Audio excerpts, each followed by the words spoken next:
Lord is with you. And also with you.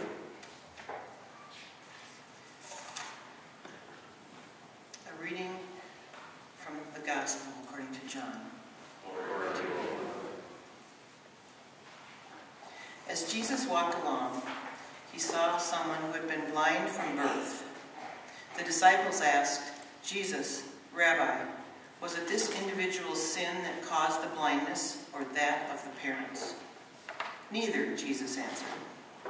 "It was not because of anyone's sin, nor this person's, nor the parents'. Rather, it was to let God's work shine forth in this person. We must do the deeds of the one who sent me while it is still day.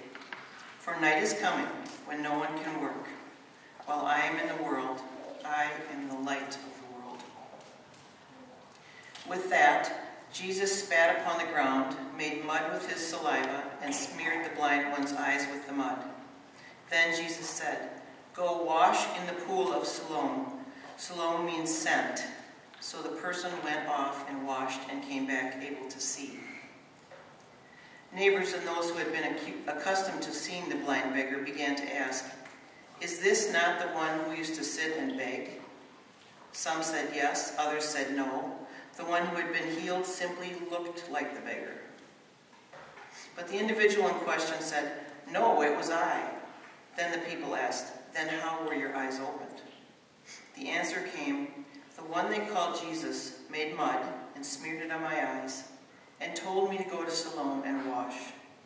When I was washed, I was able to see." "Where is Jesus?" they asked. The person replied, "I have no idea." They took the one who had been born blind to the Pharisees. It had been on the Sabbath that Jesus had made the mud paste and opened this one's eyes. The Pharisees asked how the individual could see. They were told, "Jesus put mud on my eyes, I washed it off, and now I can see."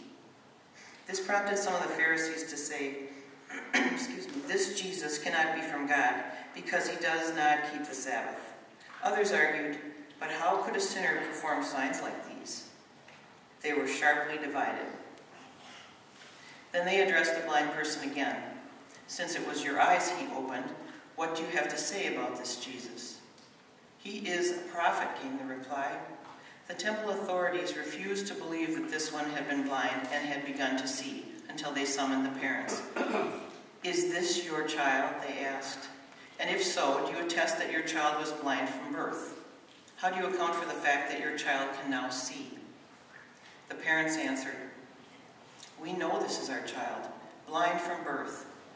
But how our child can see now, or who opened those blind eyes, we have no idea. But do not ask us. Our child is old enough to speak without us." The parents answered in this way because they were afraid of the temple authorities, who had already agreed among themselves that anyone who acknowledged Jesus as the Messiah would be put out of the synagogue. That was why they said, "Our child is of age, and he should be asked directly." A second time they summoned the one who had been born blind and said, "Give God the glory instead. We know this Jesus is a sinner." "I do not know whether he's a sinner or not," the individual answered. "All I know is I used to be blind, and now I can see." They persisted. "Just what did he do to you? How did he open your eyes?" "I already told you, but you will not listen to me," came the answer. "Why do you want me to tell it all over again? Do not tell me that you want to become disciples of Jesus too." They retorted scornfully, "You are the one who is Jesus' disciple. We are disciples of Moses. We know that God spoke to Moses, but we have no idea where this Jesus comes from." The other retorted, "Well, this is news. You do not know where he comes from, yet he opened my eyes. We know that God does not hear sinners, but that if people are devout and obey God's will, God listens to them. It is unheard of that anyone ever gave sight to a person blind from birth. If this one were not from God, he would have never done such a thing." "What?" they exclaimed. "You're steeped in sin from birth, and you give us lectures?" With that, they threw the person out.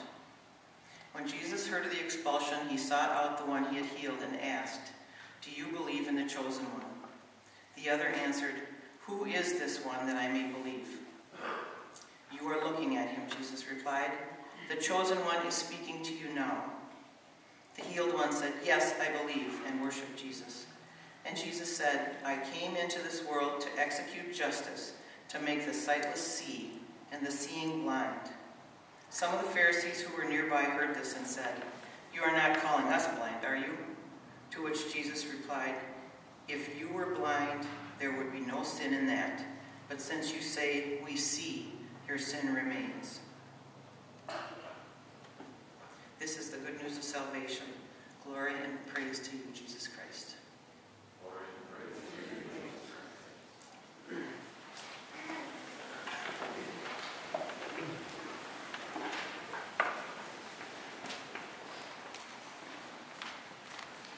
That was a lovely long gospel.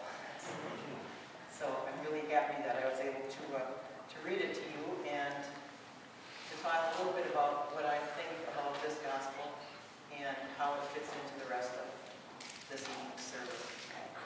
How it fits into the song that was so beautifully sung, one of my favorites, Shepherd Me. How it fits into the idea of shepherd and how it fits into the other readings. I'd just like to start out by making a comment, and I'm hopeful that you won't think I'm crazy when I say it. Well, you can think I'm crazy if you feel like it, but I'm going to make a statement to start out. The statement is that I think that it's a fact that sight is not essential. Now let's do a survey and see who agrees with me that sight is not essential. Who thinks that that's true? Raise your hand. Okay. And so some of you think that I'm nuts for saying that, and that sight is essential. Okay, I think most of us know someone, or maybe are someone, who has either no sight or limited sight. But if we can't see, we can still live. Now, sight makes things a lot easier, believe me. I know that. I know that sight is a wonderful gift from God, and that we all, if we could choose, we would have perfect sight. None of us would even be wearing glasses. But sight isn't like breathing or our heartbeat. It's not essential. But in this sermon, there seems to be a lot of talk about the fact that Jesus must be a sinner, this beggar is a sinner, he's a bum, why would anyone give him sight? He's nobody. Who's sinning and who's not sinning, and who's good and who's not good. There's a lot of business going on about, is this real, is it fake? There's all these different interactions going on, and I'm not really concerned about any of it. I'm not concerned about the beggar, about his sins. Well, I mean, as a human being, I'm concerned about it. But I'm not concerned about his behavior. I'm not concerned about his sin. I'm not concerned about people asking whether, is he really blind? Is he a front? Is he a setup? Are we being duped? And that doesn't really matter to me. But I will mention that in our own daily lives, we see these kind of conversations going on all the time. Is this real? Is someone telling us the truth? Is it a setup? Is it fake? So there's all that talk about sin and reality, but I'm not going to talk about that. I really want to be focusing today on the whole idea of vision and sight. Now, I've started out with a rather absurd comment that it's not essential. And I don't mean any disrespect by saying it's not essential. I'm really talking in a biological sense, that we can live without our sight. And it's a dreadful thing to have to do that. It's a very difficult thing to not be able to see. And to not be able to see from birth, I guess we could argue that. Well, if you saw before, you would at least have memories. But it's a horrible thing to be blind from birth. Now, throughout this whole gospel and throughout all the other readings, we're talking about light and vision and sight. And if you're going to be able to see, I would say that light is a handy item to have around. If you want to be able to see something well, how many of us turn on the light or make the light closer or move? We want to be able to see. So vision is a wonderful gift from God, but not totally essential. And light is something that facilitates vision. So when I hear this gospel, to put it very simply, what I think is, this man was blind. Jesus came Jesus, who is the light of the world, Jesus the light, entered into this man by spitting and putting mud on his eyes, which is really just sort of a sacramental sign of what he did. He could have done it without spitting, I'm pretty sure. But he put his hand on this man's eyes, and then the man could see. So Jesus, who is the light, he brought his light into this man, this blind man, and the man could see. So there's an actual physical thing going on here which nobody believed, or very few people believed, but there's also a beautiful spiritual thing going on here. How often do we refer to Jesus Christ as light? Well, several times in the Mass today. But Jesus is a light to us and brings us things. And by that light from Christ entering into us, we see.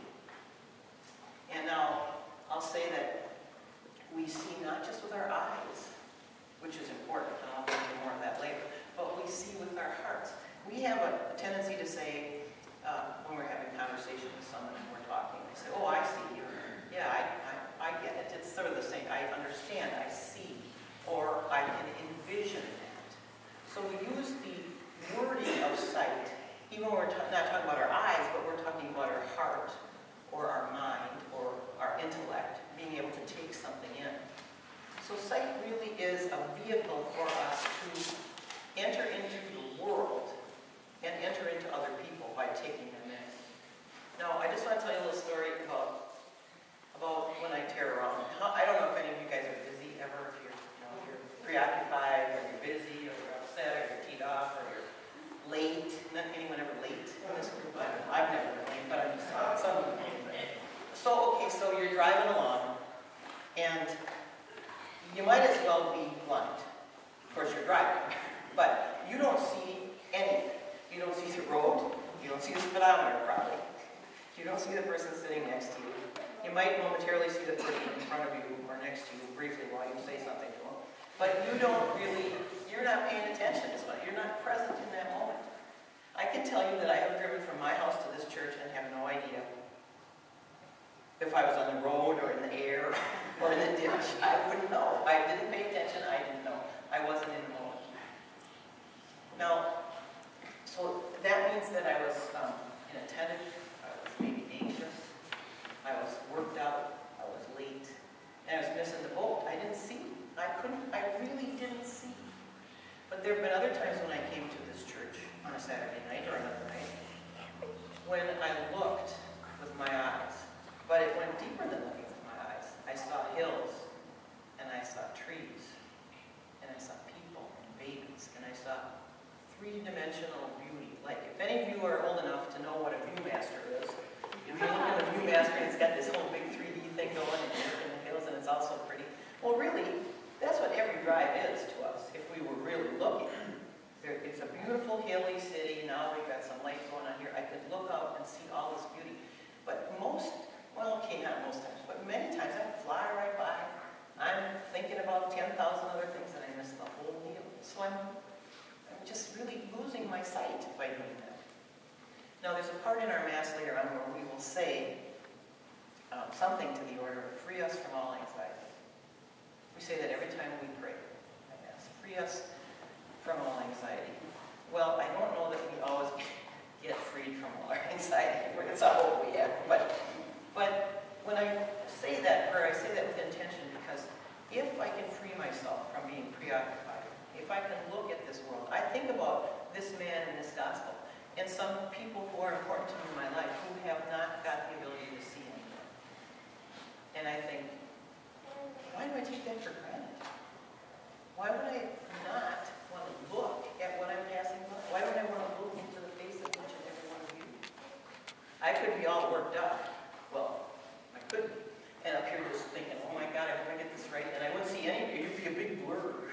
You'd all be a big blur. But I pray that prayer. Free me from all anxiety so I can speak to you without too much trepidation. Humbly. So, back to the light thing. To be able to see with our eyes, with our heart, to be able to understand, and to be able to see the shepherd who's a guide. Jesus, if you look at the image in your mind of Jesus with his lambs, if you let that shepherd come to you and wash away whatever's blood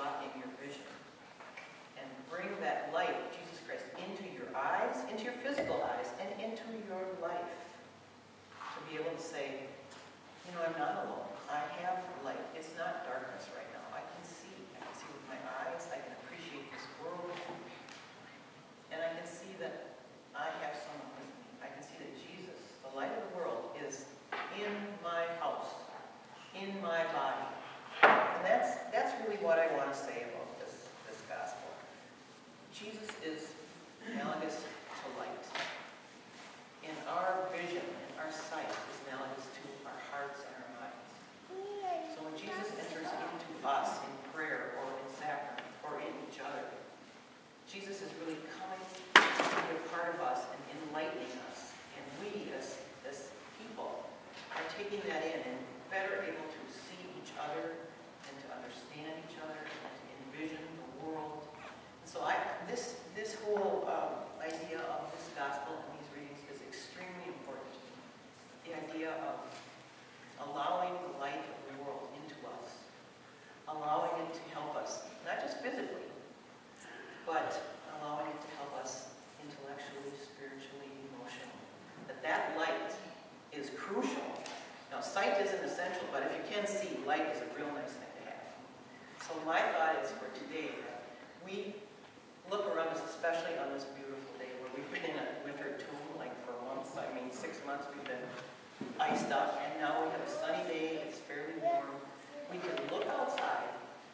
We see the light coming in. We see trees, not so much flowers, very little grass, but we're seeing hope of spring. We're seeing the fact that there is going to be an end to this. We're seeing the whole 3D Viewmaster come. So I'd ask you on your way home or wherever you're going, look around and take in some of this beauty and take in the people who you're with. Look into their eyes and be grateful for the gift of seeing and be grateful for the gift of being able to understand.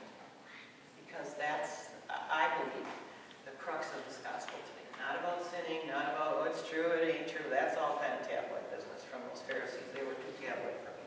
But the beauty and the movement of springtime, the uncertainty of storms and all the things that come, all the stuff, like the psalm that Cynthia sang to us. It's not all great. It's not all easy.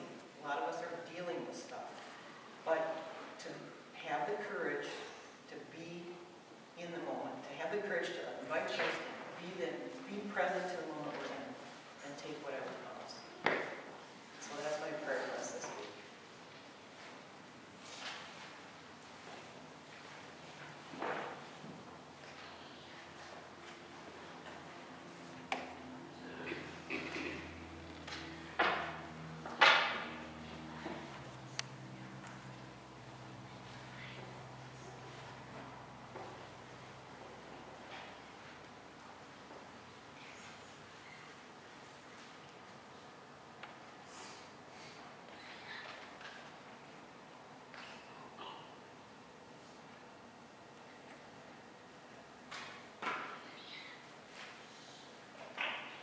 Friends, shall we stand?